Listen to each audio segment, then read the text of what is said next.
சென்னை போரூர் காவல் நிலையத்தில் வைத்து போலீசார் தாக்கிய விவகாரத்தில் காவல் உதவி ஆய்வாளர் மீதும் நடவடிக்கை எடுக்க வேண்டும் என பாதிக்கப்பட்ட இளைஞர் கோரிக்கை விடுத்திருக்கிறார். இது தொடர்பாக செய்தியாளர்களிடம் பேசிய சண்முக பிரியன், போலீசார் தாக்கிய விவகாரத்தை வெளியில் செல்லக்கூடாது என மிரட்டல் விடுப்பதாகவும் புகார் கூறினார். ஒரு 4 நாள் முன்னாடி 2ஆம் தேதி ஒரு பிரச்சனை ஒன்று போலீஸ் ஸ்டேஷனில் அடிச்சிட்டாங்கன்னு சொல்லிட்டு ஒரு இது வந்துருந்ததுண்ணா.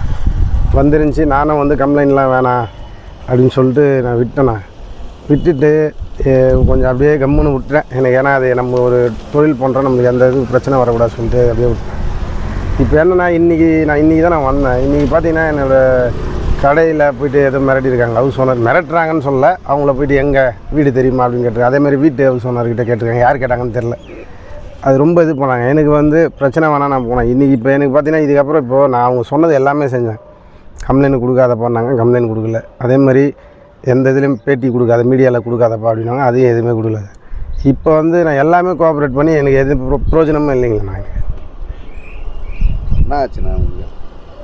இல்லை, எனக்கு இப்போ என்னென்னா அவங்க என்ன அடித்தாங்க. அதை கூட நான் ஓகே, அவர் ஒருத்தரை சஸ்பெண்ட் பண்ணியிருக்கேன், இது ஆயுதப்படைக்கு மாற்றிருக்கேன்னாங்க.